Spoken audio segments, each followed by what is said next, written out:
Bismillahirrahmanirrahim. As students, we are studying chapter 1, General Science, 7th class. This chapter is about digestive system. In last lecture, we discussed about digestive system.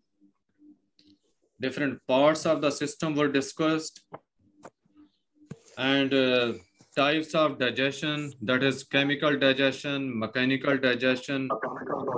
These things we discussed yesterday. And our today's topic is there, digestion process. Digestive process बेटे आज हम discuss करेंगे. इसकी discussion को start करने से पहले previous lecture से रिगार्डिंग किसी बच्चे का कोई क्वेश्चन है तो वो पूछ सकती हैं. Any student? यस सर, मैंने आपसे पूछना था कि जो शीट है वो हमने सॉल्व कर मैंने आपको सेंड करनी है, तो मैं कल सेंड नहीं कर पाई थी, तो आज मैं आपको सेंड कर दूं? कर सकती हैं जब भी आपको टाइम मिले बेटे. जिसको जब भी टाइम मिले वो सॉल्व करके सेंड कर सकते हैं. आपको नोटबुक्स अगर नहीं मिल रही, नोटबुक्स अगर नहीं मिल रही बेटे कोई मसला नहीं है, जब मिल जाए तब सॉल्व करके सेंड कर देना. सर हमने ये जुबानी करनी है कि मतलब बुक से आंसर फाइंड आउट करके करनी है? बुक से फाइंड आउट करके कर सकती हैं, लेकिन अगर आप पहले बुक से फाइंड आउट करके क्वेश्चन के आंसर याद कर लें और जुबानी लिखें तो ये ज्यादा बेहतर होगा. आप ये बेसिक फैक्ट्स में से देते हैं या रीडिंग में से? एक पेज में से? बेटे ये रीडिंग में से आ रही हैं वर्कशीट्स, और बेसिक फैक्ट्स की जो वर्कशीट है वो आज मैं गूगल क्लास के अंदर अपलोड कर दूंगा, जो कि आपके एग्जाम का मटेरियल होगा. आपके फर्स्ट चैप्टर के एक्सरसाइज के नोट्स भी जो हैं ये भी मुकम्मल एक्सरसाइज गूगल क्लास के अंदर अपलोड कर दी जाएगी, ताकि आप लोग साथ साथ क्वेश्चन आंसर हम गूगल क्लासरूम के अंदर सेंड करेंगे कि व्हाट्सएप ग्रुप के अंदर? गूगल क्लास के अंदर. Okay sir. बेटे मैं क्वेश्चन थोड़े से पूछूंगा जो कल हमने पढ़ा था. जिस बच्चे से मैं क्वेश्चन पूछूं वो बताए. एक्सक्यूज मी सर, तो पहले सर मैंने आपसे पूछना है कि हमने मींस क्वेश्चन आंसर आपने हमें करवाने हैं, हमने खुद करने हैं? क्वेश्चन आंसर बेटे सॉल्व किए हुए होंगे, नोट्स मुकम्मल बने होंगे, आपने याद करने. सर अपने ऐसे लिख सकते हैं? थोड़े से क्वेश्चन लिख सकते हैं, बिल्कुल लिख सकते हैं. सर वर्डिंग अपनी हो सकती है ना? बिल्कुल हो सकते बेटे. आपको ये जो वर्कशीट्स करवा रहे हैं, ये वर्कशीट करवाने का मकसद यही है कि आपको साइंस की अंडरस्टैंडिंग हो जाए, इसकी सूझबूझ हो जाए. आपसे कोई भी क्वेश्चन पूछा जाए तो आप अपनी तरफ से भी सही मटेरियल उसमें जो है वो ऐड कर सकें. तो आप खुद भी लिख सकती हैं उसमें. Okay sir. Okay sir. अच्छा बेटे, करेंगे तो हमें कॉपी पर राइट करना है ना? हाँ जी, कॉपी पे नोट कर लेने. उन नोट्स का आप ना एक प्रिंट लेकर घर में रख लेना, नीट प्रिंट. वहां से देखकर आप कॉपी पे भी लिख सकती हैं. हाँ जी, first question. How many types of digestion were discussed yesterday? Iman Sharjeel. Yes sir, what is the question? Beta, you have to tell me how many types. How many types of digestion we discussed yesterday? Sir, 2 types. 2 types. Well done. Next question. Ariba Salman. Ariba Salman. Yes, sir. But you have to name. You have to name these 2 types of digestion. What? 2 types of digestion that we discussed yesterday. What were these 2 types? Sir, I was absent in last 2. Okay, you were absent. Okay. Sir, can I tell? बेटे जो absent होते हैं, 1 minute, जो absent होते हैं तो आप लोगों ने चैनल तो सब्सक्राइब किया हुआ है, जिसने नहीं किया वो कर लें. आपको नोटिफिकेशन मिल जाती है, लेक्चर अपलोड हो जाता है, और वो लेक्चर लाजमी सुन लिया करें जो क्लास अटेंड नहीं कर पाते. इवन जो करते हैं वो भी दोबारा सुन सकते हैं फर्दर अंडरस्टैंडिंग के लिए. ठीक है, मैं आज आपको अभी चेक कर लूंगी वो. ओके. जो lecture. Next student Fatima Sajjad. Yes sir. Better you have to name those 2 types of digestion we discussed yesterday. Sir, mechanical and chemical. Well done. Mechanical digestion and chemical digestion. What was chemical digestion? Fatima Kashif. Fatima Kashif. Fatima Kashif. What was chemical digestion? Who can tell me answer to this question? Raise your hands. Sir, I can.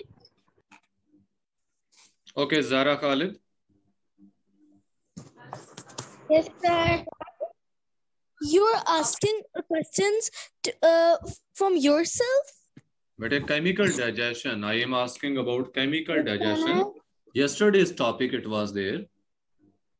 Sir, can I? Yes. Chemical digestion, breaking down of the food using acid and chemical, known as chemical digestion. Well done. The breakdown of food in the presence of oxygen to release energy, it is called it is the chemical digestion.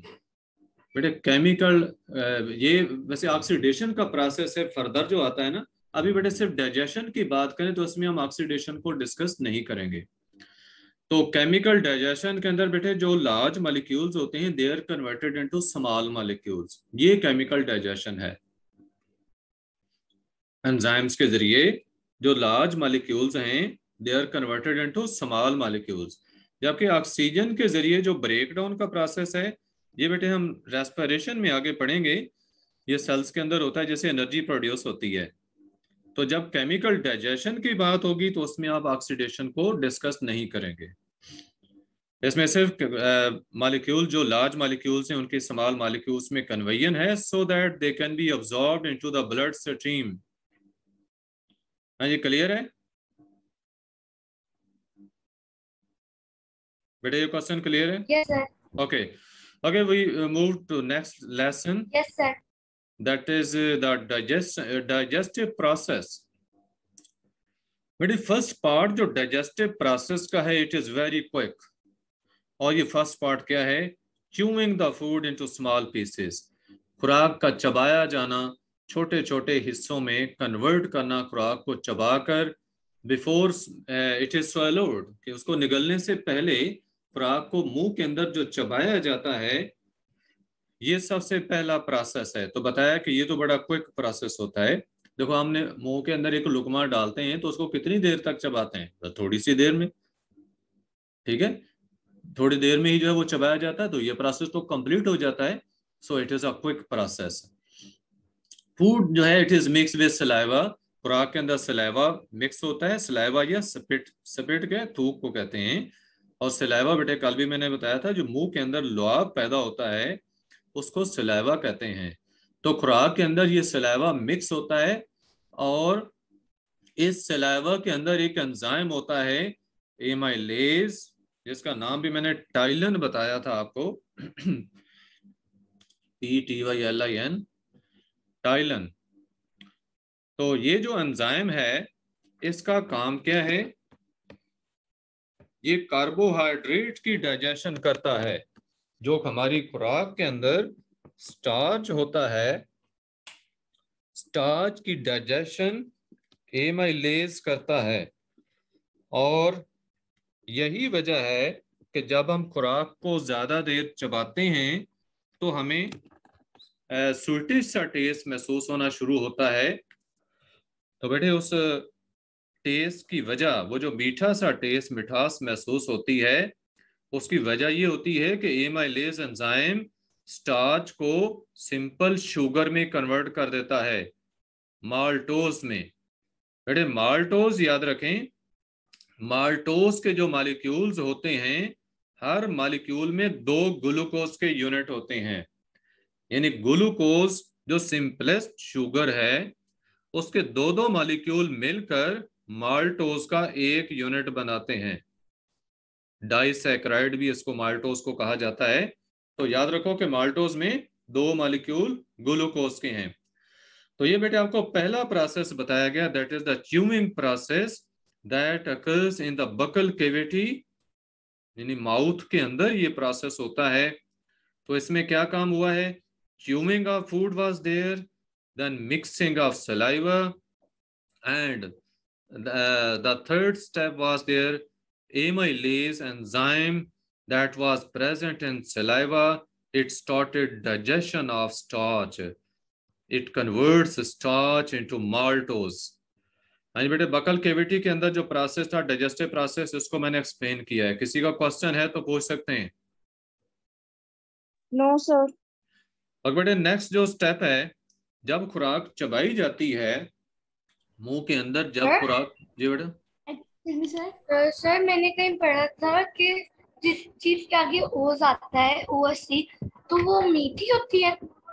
बेटे वो sugars होती हैं ना, इस वजह से ये सारी शुगर्स होती हैं, और शुगर्स का टेस्ट है वो मीठा ही होता है।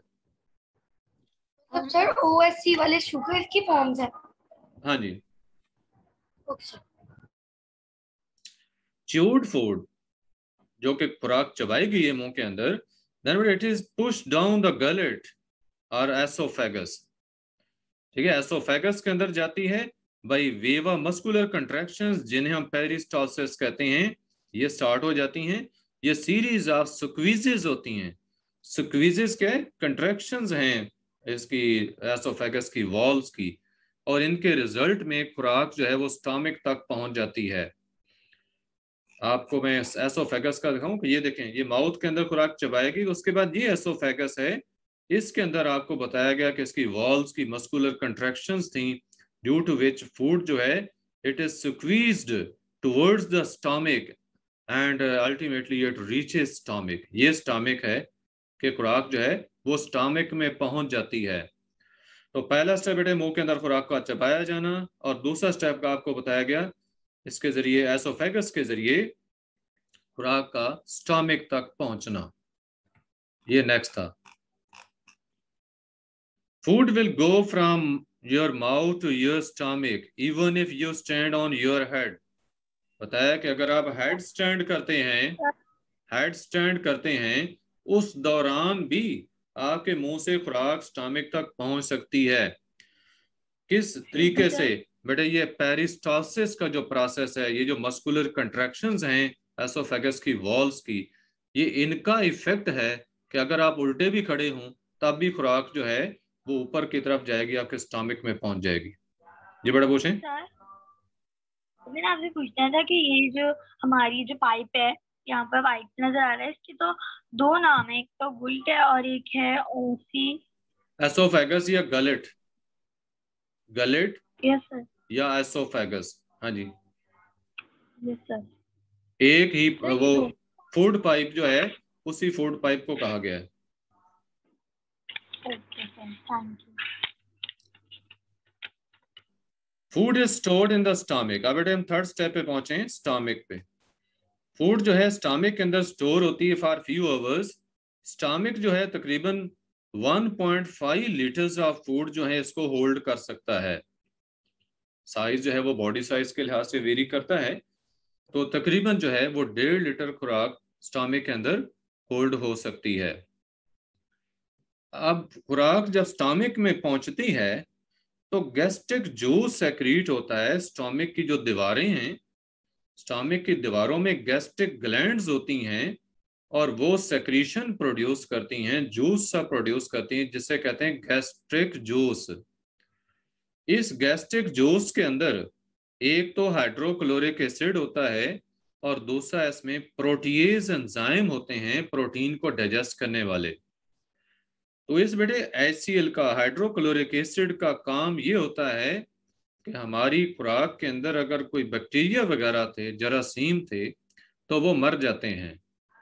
ये एसिड जर्म्स को किल कर देता है। हमारी खुराक के अंदर अगर जर्म्स मौजूद हों तो ये एसिड उनको किल कर देता है। और इस एसिड का दूसरा काम, ये वो कंडीशंस प्रोवाइड करता है स्टमक के अंदर जो जरूरी होती हैं प्रोटीएज एंजाइम की वर्किंग के लिए। बेटे याद रखें, जो प्रोटीएज एंजाइम है पेप्सन, उसका नाम है पेप्सन, PEPSIN।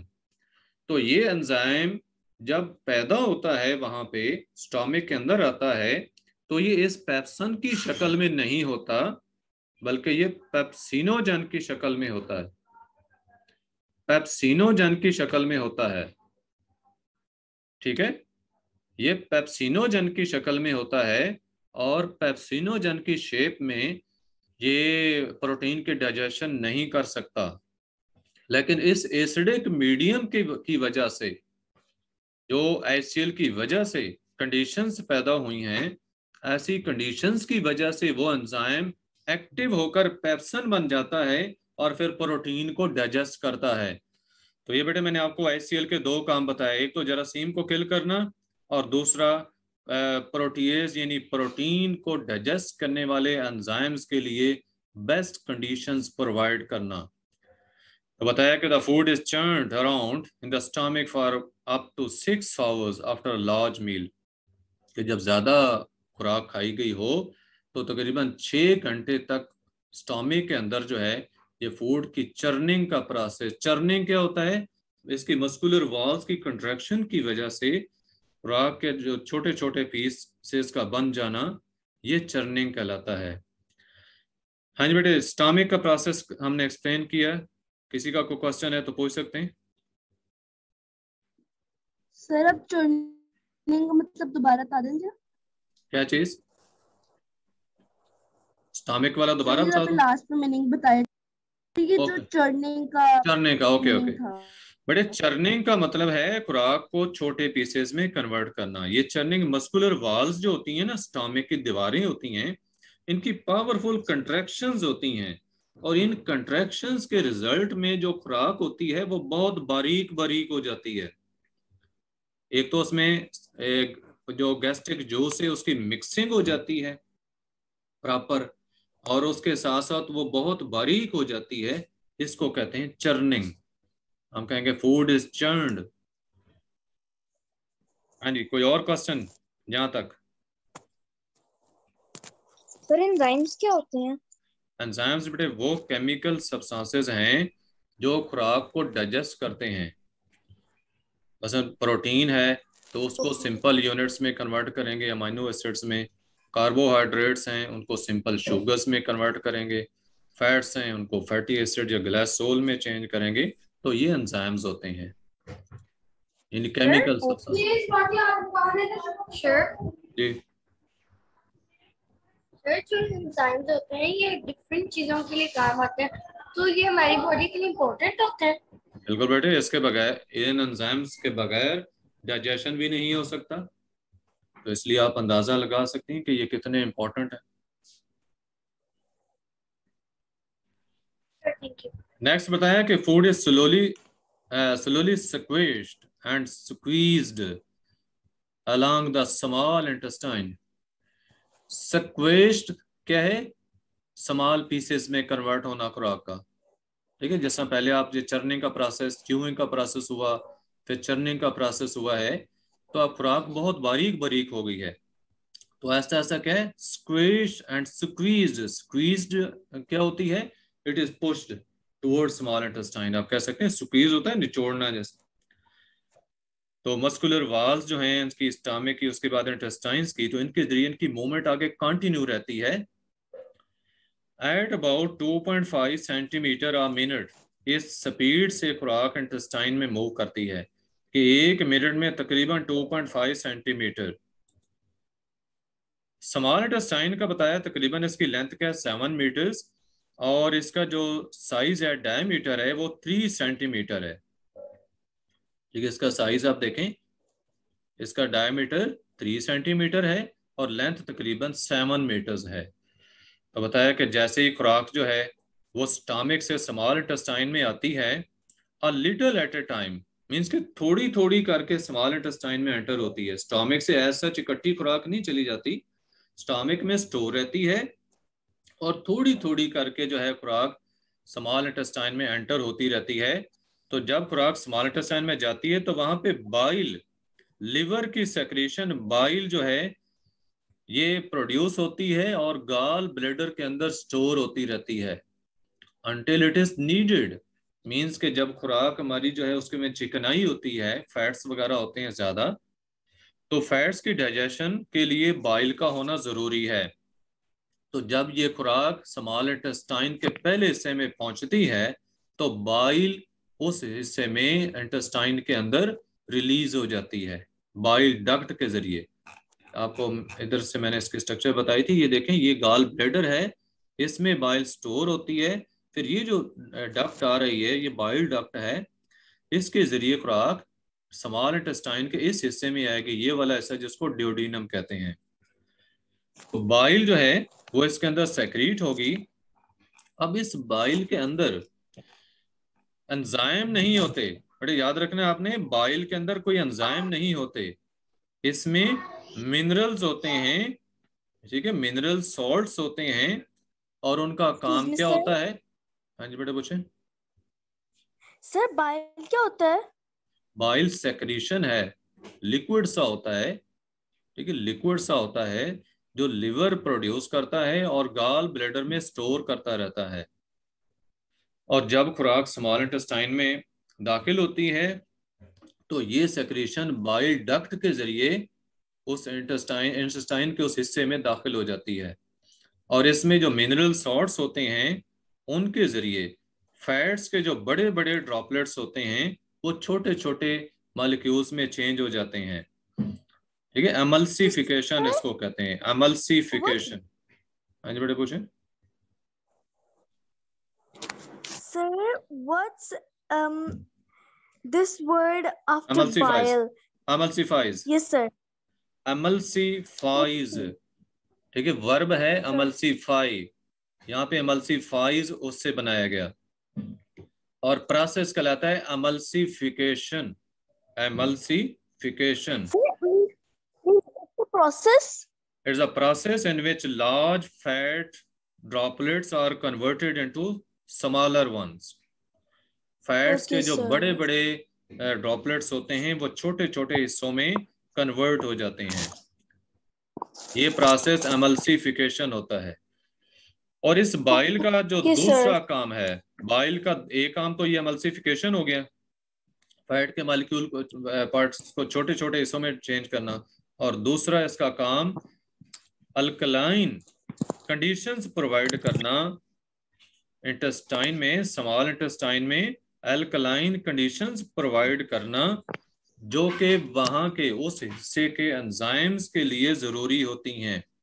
जैसा आपने देखा था ना कि स्टोमिक के अंदर हाइड्रोक्लोरिक एसिड जो प्रोड्यूस हुआ था तो उससे एसिडिक कंडीशंस पैदा हुई थी, क्योंकि पेप्सन को काम करने के लिए एसिडिक कंडीशन रिक्वायर्ड होती हैं।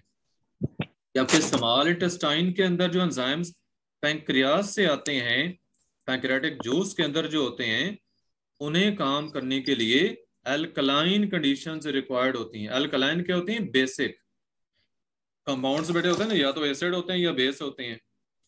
तो एसिड के ही उल्ट है बेस, बेसिक कंपाउंड्स। ये लिखा हुआ है द वर्ड्स वाले पैराग्राफ में पैनक्रीज है, पैनक्रीज क्या है बेटे? पैंक्रियास वर्ड है, पैंक्रियास ये आर्गन होता है, ये देखें, ये लीफ लाइक आर्गन जो स्टमक के नीचे आप देख रहे हैं ये वाला, ये पैंक्रियास है। और ये पैंक्रियास पैंक्रियाटिक जूस पैदा करता है। इसका क्या रोल है? इसका क्या रोल है हमारी पूरी बॉडी में? हाँ जी बेटे, इसने पैंक्रियाटिक जूस पैदा करना होता है। उसके अंदर 3 किस्म के एंजाइम होते हैं, प्रोटीन को डाइजेस्ट करने वाले, कार्बोहाइड्रेट को डाइजेस्ट करने वाले और फैट्स को डाइजेस्ट करने वाले। Sir what's gastric juice? Gastric juice stomach की जो बेटे अंदरूनी वॉल है, दीवार है, उसमें ग्लैंड्स होती हैं जिन्हें गैस्ट्रिक ग्लैंड्स कहते हैं, और उनकी प्रोड्यूस्ड जो सेक्रीशन है उसे गैस्ट्रिक जूस कहते हैं, वो स्टमक में होती है। अब यहाँ पे स्मॉल इंटेस्टाइन के अंदर जब खुराक आई है तो पैंक्रियास से पैंक्रेटिक जूस आया है।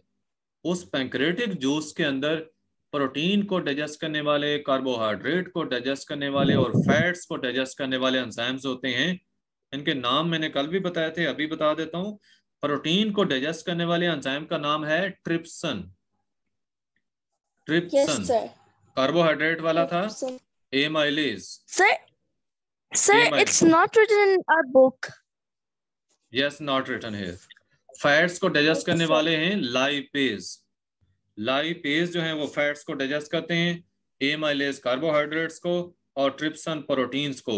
प्रोटीन अमीनो एसिड में चेंज हो जाएंगी, कार्बोहाइड्रेट्स जो है वो सिंपल शुगर्स ग्लूकोज वगैरह में, और फैट्स फैटी एसिड्स और ग्लाइसरोल्स में छोटे मॉलिक्यूल बन जाएंगे जो कि हमारे ब्लड के अंदर अब्सॉर्ब हो सकते हैं ब्लड कैपिलरीज की वॉल्स में से पास होकर।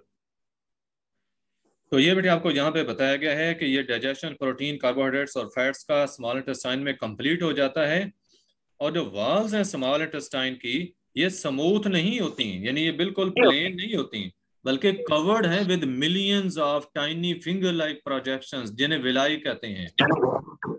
स्टमक की दीवार में विलाई होती हैं। ये विलाई की स्ट्रक्चर्स आपको यहाँ दिखाई गई हैं। तो इन विलाई के अंदर बेटे ब्लड कैपिलरीज होती हैं, और इन विलाई के ये फिंगर लाइक स्ट्रक्चर्स जो बनी हुई हैं, इनका मकसद क्या होता है? सरफेस एरिया को बढ़ाना, ताकि अब्जॉर्प्शन जो है वो ज्यादा से ज्यादा हो सके। तो ये स्ट्रक्चर्स कहाँ पे? ये स्मॉल इंटेस्टाइन के अंदर हैं। यहाँ से देखो, ये एक विलाई को यहाँ लिया गया और आपको अलहदा शो किया गया। तो यहाँ स्मॉल इंटेस्टाइन में जो डाइजेस्टेड फूड है वो इन विलाई के अंदर मौजूद जो ब्लड कैपिलरीज हैं उनके अंदर ब्लड के अंदर शामिल हो जाती है। ठीक है, इनकी वाल थिन होती है, बारीक वाल होती है, और dense network of blood capillaries होता है इनके अंदर। हाँ जी बेटे, को क्वेश्चन पूछना चाहते हैं, पूछें आप।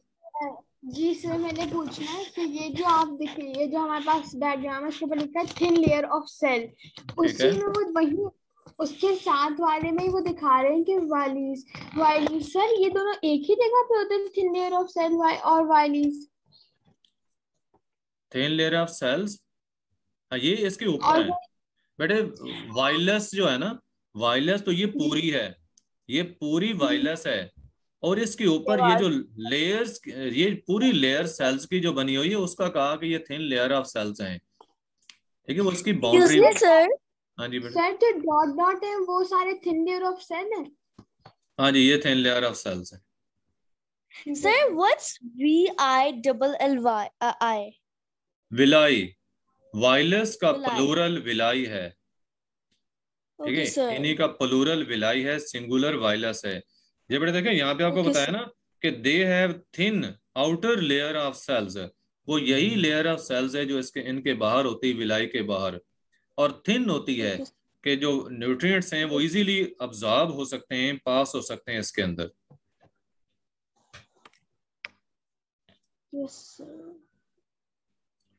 बेटे और बेटे ये स्ट्रक्चर देख रहे हैं? Yes, sir. इसी वायलस की स्ट्रक्चर मैंने शो की है। ये देखें, इधर से ब्लड एंटर हो रहा है, ठीक है, इधर से वायलस में ब्लड एंटर हो रहा है ब्लड कैपिलरी में, ये ब्लड कैपिलरी इधर से जा रही है, और इधर ये वाली ब्लड कैपिलरी वो है जो कलेक्ट कर रही है ब्लड को। इसके अंदर अब न्यूट्रिएंट्स जो है वो एंटर हो गए, अब्जॉर्प्शन हो गई। अब्जॉर्प्शन के बाद ये जो ब्लू कलर में आपको वेसल शो की है, ये न्यूट्रिएंट रिच ब्लड भी जिसको लिखा कि न्यूट्रिएंट्स अब्सॉर्ब होने के बाद जो ब्लड है यह वापस जा रहा है। हाँ जी बेटे, और क्वेश्चन कोई? सर, हम दोबारा क्लास ज्वाइन करनी है? क्योंकि नहीं बेटे, जरूरत नहीं है, टॉपिक कंप्लीट हो गया, आप लेक्चर शेयर हो जाएगा। किसी का क्वेश्चन है तो पूछ सकते हैं। No sir. Sir, what is capillaries? Capillaries बेटे सबसे छोटी जो ब्लड वेसल्स हैं उनको कैपिलरीज कहते हैं। सर, मेरी फर्स्ट असाइनमेंट में ना मेरा एक क्वेश्चन